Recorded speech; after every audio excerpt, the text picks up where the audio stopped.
Clémentine est sous la douche. Un moment banal, quotidien. Elle s'autopalpe, un geste simple, presque automatique pour elle. Et ce jour-là, son doigt s'arrête sur une petite boule d'à peine 1 centimètre. Et dans son corps, tout hurle déjà. À partir de ce moment, tout s'enchaîne.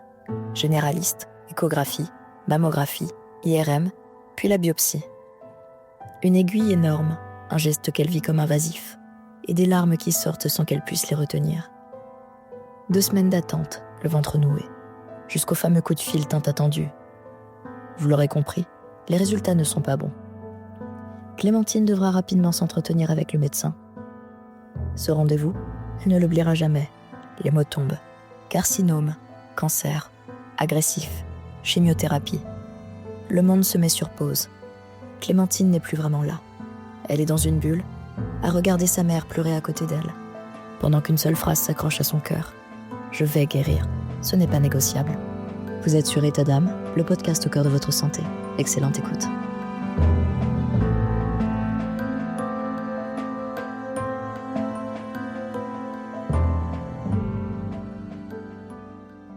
Tout commence le 5 avril 2025, le jour de mon anniversaire. J'étais sous la douche et j'avais, moi, pour habitude d'effectuer l'autopalpation sur moi, car mon gynécologue m'avait dit que c'était toujours bien de le faire. Et étant donné que j'ai une petite poitrine, j'ai donc senti directement cette petite boule que je n'avais jamais sentie auparavant. J'ai demandé à mon compagnon de toucher pour voir si lui aussi la santé, il m'a dit que oui. Ça m'a quand même travaillé parce qu'on entend quand même beaucoup parler du cancer du sein, tout ça, de jeunes femmes qui sont touchées par ce cancer. Et donc, moi, ça m'a inquiétée tout de suite. C'était un samedi et donc le lundi, je décide d'aller voir mon généraliste qui confirme que j'ai bien une petite boule d'environ 1 centimètre et qui m'a prescrit donc une échographie et une mammographie. Donc la semaine d'après, j'ai fait ma mammo et mon échographie. À la mammographie, on voyait quasi rien, mais parce que j'ai une petite poitrine et que la boule était vraiment toute petite. À l'échographie, ils ont trouvé que les contours de la boule étaient un petit peu irréguliers. Donc ils ont décidé de me faire passer un IRM. Donc quelques jours après, j'ai passé l'IRM. De là, c'était pas encore assez clair pour eux. Donc le radiologue m'a dit écoutez, on va pas prendre de risques, je vois beaucoup de cancers chez les jeunes femmes, de plus en plus en tout cas, et donc je ne veux pas passer à côté de quelque chose de grave. Donc il m'a dit, lui il n'était pas inquiet, mais il m'a dit voilà, je ne veux pas passer à côté de quelque chose, donc on va effectuer une biopsie. Évidemment, j'étais hyper stressée, j'étais angoissée, mais bon, j'essayais d'être quand même forte et de relativiser en me disant qu'à mon âge, ce n'était pas possible d'avoir un cancer. Et donc, nous avons fait la biopsie. Pour ma part, j'ai trouvé ça très, très impressionnant comme geste parce que c'est quand même une très grosse aiguille. On vous enfonce une énorme aiguille dans le sein. Enfin, c'est vrai que même si on est anesthésié, enfin, c'est quand même très invasif, je trouve, comme examen. Et donc, moi, j'ai pleuré. J'ai pleuré après cet examen, mais parce que j'étais aussi très, très angoissée. Et donc, voilà. Donc, vient l'attente de ces 2 semaines, l'attente des résultats, jusqu'au jour où mon gynécologue m'appelle et me dit j'ai reçu vos résultats, ils sont pas bons, est-ce que vous pouvez venir me voir tout de suite? Et donc, j'ai immédiatement compris qu'il allait m'annoncer quelque chose de grave. Donc, j'ai directement appelé ma maman. Je lui ai demandé de venir avec moi. Tout ça en pleurant. J'étais complètement effondrée. Donc, avec ma maman, nous sommes allés à la rencontre de mon gynécologue qui nous a donc reçus. Donc, à sa tête, je voyais déjà qu'il y avait quelque chose qui était grave. Il m'a donc dit que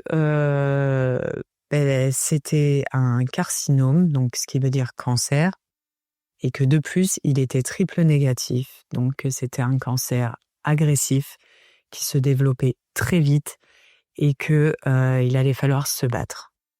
Donc nous voilà dans le bureau de mon gynéco. J'essaye de rester assez forte émotionnellement jusqu'au moment où il m'annonce que c'est un carcinome, donc un cancer et tout. Et donc là, je suis complètement à partir du moment où il m'a dit cancer, chimiothérapie, cancer agressif, tout ça, j'étais complètement dans une bulle. C'était très bizarre comme sensation. J'avais l'impression de pas être dans mon corps. Enfin, je crois que j'ai plus rien écouté après. Enfin, c'était hyper compliqué de me concentrer. Euh, j'ai eu envie de pleurer très fort d'un coup, de crier très fort, et je regardais ma mère pleurer à côté de moi. Et honnêtement, voilà, je me suis effondrée l'espace d'un instant. Puis je me suis vite reprise et j'ai continué d'écouter parce que ça fait énormément d'informations en fait d'un coup. Donc voilà, donc il m'a expliqué que j'allais être prise en charge rapidement. Faut savoir que j'ai été prise en charge en fait par la femme de mon gynécologue, qui est très réputée en cancer du sein, des ovaires et du col de l'utérus, donc sur Marseille. Donc voilà, donc il m'a dit, vous allez voir ma femme après-demain, c'est elle qui va s'occuper de vous et faites-lui confiance, les yeux fermés. Donc c'est ce que j'ai fait. Donc il me donne tous les rendez-vous parce que j'avais besoin, étant donné que c'était un cancer agressif, j'avais besoin d'une prise en charge assez rapide. Donc il faut savoir que pendant 2 semaines, j'enchaîne les rendez-vous à Marseille. Pourquoi? Pour repasser des échographies, mammographies, encore une biopsie. Il fallait que je passe donc ce fameux TEP scan aussi pour savoir jusqu'où la maladie était étendue, savoir s'il y avait des métastases, savoir si c'était localisé. Donc pour ma part, c'était localisé, donc bon, ça c'était, on va dire, dans mon malheur, la bonne nouvelle, c'est que la maladie ne s'était pas étendue. On m'a fait une biopsie également d'un ganglion sous le bras qui est revenu négative, donc ça veut dire que la maladie n'avait pas touché mes ganglions non plus. Il y a eu aussi la petite opération, donc la pose du DVI. Donc faut savoir que moi, donc ma chirurgienne était sur Marseille. J'ai passé tous les examens sur Marseille. Par contre, pour effectuer ma chimio, étant donné que j'habite dans le golfe de Saint-Tropez, il fallait que je puisse m'y rendre et que ce soit le moins loin possible pour moi. Donc ma chirurgienne m'a donc trouvé un oncologue sur Toulon, à l'hôpital militaire, un confrère à elle. Je suis allée à Toulon me faire poser le petit cathéter donc pour injecter la chimio. Ça aussi, on n'en parle pas. C'est assez impressionnant comme geste et j'ai trouvé ça un peu dommage qu'on ne soit pas entièrement endormi pour ça parce qu'on voit du sang, que le chirurgien appuie vraiment pour faire rentrer le boîtier. Enfin moi, pour ma part, je l'ai eu dans le bras. Normalement, il y en a qui l'ont sous la clavicule. Moi, on me l'a mis dans le bras et j'ai trouvé, voilà, je suis sortie encore de cet examen en pleurant. Jusqu'à cet examen, en fait, chaque examen que je passais, je pleurais. Je pleurais tous les soirs dans mon lit, je pleurais, c'était très dur, très compliqué. Après, il a fallu quand même l'annoncer à mon fils. Donc, j'ai essayé de lui annoncer avec des mots d'enfant. Je lui ai dit, écoute, bon, après, en fait, il a vite compris parce qu'un jour, avec tous ces examens que je faisais, il voyait, après les biopsies, on a un gros pansement sur le sein, tout ça. Enfin, je lui disais attention de ne pas me mettre un coup, voilà. Donc, une fois, je lui ai dit, écoute, j'ai quelque chose à te dire. Et il m'a dit, maman, t'as un cancer du sein. Et donc, je lui ai dit, écoute, oui. Oui, j'ai une vilaine boule dans le sein. J'ai dit, on va me mettre une boîte à médicaments pour m'injecter des médicaments pour me soigner. Voilà. Donc, je lui ai expliqué les choses très simplement. Je lui ai dit, écoute, par contre, j'ai dit, avec cette maladie, on est obligé de se raser la tête. Il m'a dit, pourquoi? J'ai dit, parce que ces médicaments, ils abîment beaucoup, beaucoup, beaucoup les cheveux. Donc, on est obligé de se raser la tête et après, ça repoussera. Il m'a dit OK. Voilà. Donc, j'ai essayé de lui expliquer avec des mots très simples. Je n'ai pas pleuré. Je suis restée forte devant lui. Après, évidemment, j'avais ce sentiment de culpabilité que j'allais devoir faire vivre tout ça à mon fils. Et évidemment, on m'a bien dit que ce n'était pas de ma faute. Que voilà, que tout ce que je devais faire, c'était me battre. Et donc, pareil, à partir du moment où j'ai su que qu'il y avait qu'une tumeur et que c'était vraiment localisé dans le sein, que la maladie n'était pas répandue, je me suis forgé un mental de guerrière. Je me suis dit, voilà, on va sur une guérison. Et d'ailleurs, c'est ce que m'a dit mon oncologue. Il m'a dit, la première bonne nouvelle, c'est que la maladie est localisée. Donc, on va plus sur une guérison. Voilà, le fait qu'il n'y ait pas de métastases ni rien, ça, on va pas dire que ça facilite un peu le processus, mais disons que c'est plutôt une bonne nouvelle dans ce malheur.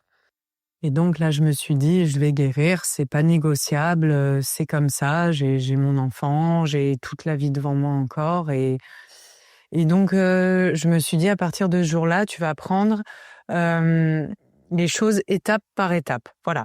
Première étape, c'est la chimio. La chimio, pourquoi ? Parce qu'il fallait stopper net l'évolution de la maladie, à savoir que le cancer triple négatif se répand très vite et que la tumeur grossissait vite aussi, parce que entre le moment où je l'ai découverte, où elle faisait 1 centimètre, donc c'était en avril, et le moment où j'ai commencé la chimio, donc c'était ma première chimio était le 23 juin, la tumeur avait déjà pris 2 centimètres. Donc quand j'ai attaqué la chimio, elle était déjà à 3 centimètres. Donc à partir de ce moment-là, je me suis dit, tu vas prendre les choses étape par étape. Et donc, je cochais un peu les cases dans ma tête en me disant, voilà, pose du DVI, ok, ça, c'est fait. Après, première chimio, et je cochais à chaque fois, première, deuxième chimio. Alors, faut savoir que pour les chimios, moi, j'étais suivie, donc je faisais mes chimios à l'hôpital militaire à Sainte-Anne, à Toulon. Et donc, on n'a pas le droit d'avoir d'accompagnateur pendant les chimios. Voilà, il faut savoir que moi, j'étais dans une chambre double. Donc, on est dans une chambre avec juste une autre personne. Donc, j'ai appelé quand même pour demander si, pour la première chimio, je pouvais avoir quelqu'un pour m'accompagner, parce qu'effectivement, on met le pied dans quelque chose d'inconnu. On va vers cette première chimiothérapie, donc c'est quelque chose qui me faisait assez peur, parce que le mot chimio en soi fait peur. Et donc ma sœur a décidé de m'accompagner à cette première chimio. On m'a dit qu'il n'y avait pas de problème pour la première, que je pouvais être accompagnée. On a pris la chose en rigolant. On s'est dit, voilà, on va essayer de tourner ça en déconnant, en rigolant, en se faisant des blagues. Voilà, il se trouve que l'équipe médicale était aussi formidable, que les infirmières étaient très souriantes, très positives. Voilà. Et la première fois, lors de ma première chimio, je suis tombée sur une dame qui était avec moi dans la chambre, donc avec ma sœur et moi. Et cette dame m'a dit, mais vous savez, moi j'en suis à mon 10e cancer. Elle me dit, à chaque fois que j'ai une contrariété, j'ai un cancer. Et cette dame s'en est sortie à chaque fois. Et donc là, je me suis dit, ok. Donc elle m'a donné, cette dame, en parlant avec elle, elle m'a donné plein de force aussi. Et je me suis dit, ok, go. Voilà. De toute façon, on n'a pas le choix, on doit se battre, et c'est comme ça. Après, il faut savoir que moi aussi, j'étais quand même rassurée d'être prise en charge assez vite. Et c'est vrai que quand j'ai commencé la première chimio, on se dit, c'est là qu'on commence à être soigné. Donc, quelque part aussi, c'est rassurant. Donc, après la première chimio, il y a eu aussi l'étape des cheveux. Parce qu'il faut savoir que moi, j'avais un protocole donc de 16 chimiothérapies. Donc, j'en avais 12 de 2 médicaments et 4 d'un autre médicament. Et donc, mon oncologue m'avait bien prévenu que à partir de la 4e chimio, j'allais commencer à perdre mes cheveux. Or, après la 3e, je crois, j'ai commencé à voir que ça tombait, que ça venait un petit peu tout seul. Enfin, c'était pas encore des grosses touffes, loin de là. J'avais pas de trous, rien du tout. Mais je voulais m'épargner ça aussi, parce que je trouvais que c'était trop traumatisant à vivre.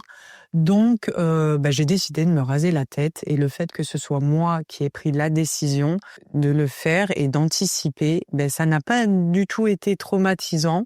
Au contraire, on a pris ça pareil, c'est le père de mon fils, en fait, qui m'a rasé la tête et lui s'est rasé la tête en même temps que moi et voilà. Et sous les yeux de notre fils et on lui a dit, papa, enfin voilà, il lui a dit, papa fait ça pour soutenir maman. Et mon fils a trouvé ça plutôt rigolo parce que je n'ai pas pleuré du tout à ce moment-là, bizarrement. Ça tombait en plein été, donc d'un côté, je me suis dit, ouf, ça fait du bien, j'ai moins chaud. Enfin bon, voilà, on a essayé de tourner ça un petit peu comme on le pouvait, avec un peu de joie, on va dire. Et le fait que ce soit moi qui ai décidé de me raser la tête, du coup, ça n'a pas été traumatisant du tout. Et puis, dans ma tête, je m'étais dit, de toute façon, tout ça est temporaire. En fait, c'est ce que je me suis dit. Je me suis dit, tout est temporaire, donc tout repoussera. Et ce n'est qu'un mauvais passage de ma vie. Ça ne durera pas. Donc voilà, j'ai donc fait mes 12 premières chimiothérapies. Donc c'était une fois toutes les semaines, donc tous les lundis, j'allais à Toulon faire ma chimio. Je les ai à peu près bien vécues, je n'ai jamais vomi, j'ai réussi à me nourrir. Étant donné que c'était l'été, il faisait très chaud, que je n'avais pas le droit au soleil, etc. J'allais souvent me promener le soir ou nager un petit peu le soir. Voilà, mais bon, mon fils ne m'a pas vue du tout malade ni quoi que ce soit.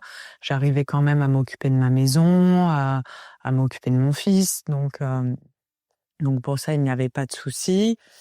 Et donc après, on a commencé donc les chimios assez fortes, donc les 4 dernières. Et donc il faut savoir que la chimiothérapie, ça affecte beaucoup ton système immunitaire.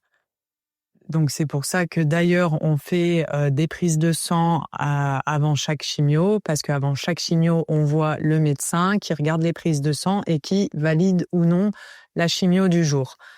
Donc moi, il faut savoir que là, j'ai eu pas mal d'hospitalisations sur les dernières chimios, mais parce que c'est mon système immunitaire donc qui m'a un petit peu lâché, qui était très affaibli. Donc j'ai été hospitalisée en chambre stérile, j'ai eu transfusion de sang, de plaquettes, voilà, parce que j'étais en aplasie en fait. Donc ça pareil, mon fils ne venait pas à l'hôpital lors de mes hospitalisations. On l'a tenu complètement à l'écart de tout ça parce que déjà ce n'est pas sa place, ce n'est pas la place d'un enfant et qu'ensuite ce n'était pas la peine pour lui qu'il me voie comme ça. Et donc de toute manière, il était chez lui, bien entouré. Son papa s'occupait de lui, il avait ses grands-parents, donc ses tatis. Et au final, j'ai eu les examens. Donc les examens d'après chimio. Donc sur Marseille, je suis retournée voir ma radiologue, tout ça. Et donc là, on a confirmé donc que la tumeur avait totalement disparu et qu'on ne sentait plus rien et qu'à l'échographie, on ne voyait plus rien non plus. Donc du coup, on a pu prévoir une opération, donc une chirurgie conservatrice, chose qui n'aurait pas pu avoir lieu si j'avais commencé par l'opération. On aurait dû faire une ablation directement du sein. Voilà. Et en fait, vu qu'on a commencé par la chimio, ça a permis la régression complète de la tumeur et donc ça a permis de conserver mon sein et d'effectuer une zonectomie. Voilà. Donc à l'heure actuelle, je n'ai qu'une petite cicatrice à côté du téton. Ils m'ont quand même enlevé un ganglion. Donc j'ai une petite cicatrice sous le bras aussi. Ils me l'ont enlevé par précaution, sachant que mes ganglions, encore une fois, n'étaient pas touchés. Et donc moi, si je pouvais transmettre un message à toutes les jeunes femmes, parce que c'est vrai que nous, les jeunes femmes, nous n'avons pas déjà tous ces examens, mammographie, échographie, ni rien. Et c'est vrai que comme m'a dit mon gynécologue, quand j'ai fait mon check-up 3 mois auparavant, parce qu'il faut savoir que on fait minimum quand même un check-up par an, chez le gynécologue, donc un frottis. Et là, il vérifie aussi nos seins. Et moi, j'en faisais déjà 2 par an. Et il faut savoir que 3 mois auparavant, il n'y avait strictement rien. Donc, c'est ce qu'il m'a dit mon gynécologue. Ne vous dites pas et si on avait pu savoir avant, il me dit on n'aurait pas pu savoir avant parce que 3 mois avant, il n'y avait rien. Il me dit quand je vous ai vu la dernière fois, il n'y avait strictement rien. Donc, ce n'était pas palpable, en tout cas. Donc, si j'avais un message à faire passer, c'est l'autopalpation. L'autopalpation, parce que déjà, ça permet de connaître son corps. Et donc, quand on connaît son corps, on sait reconnaître quand il y a une anomalie. Moi, j'avais l'habitude de m'autopalper les seins et c'est ce qui a permis que je puisse reconnaître cette toute petite boule, parce que comme elle me disait, la radiologue, elle me dit, mais vous avez senti ça toute seule, parce que c'est tellement subtil. Elle me dit, comment vous avez fait? Ben, j'ai fait parce que je pratique et que je connais mon corps. Donc voilà. Et pareil, si on a le moindre doute, il faut aller voir le médecin, rien que le généraliste. Après, le généraliste, il vous prescrit les examens qu'il faut, et surtout, il faut insister quand on sent que c'est quelque chose d'anormal. Il faut insister, parce que je sais que il y a certaines filles, j'ai lu leurs témoignages, elles ne sont pas du tout prises au sérieux et on leur dit « Ah non, pas à votre âge, c'est sûrement un kyste, tout ça ». Mais non, si ça vous inquiète, il faut aller jusqu'au bout des examens pour être sûr que ce ne soit rien.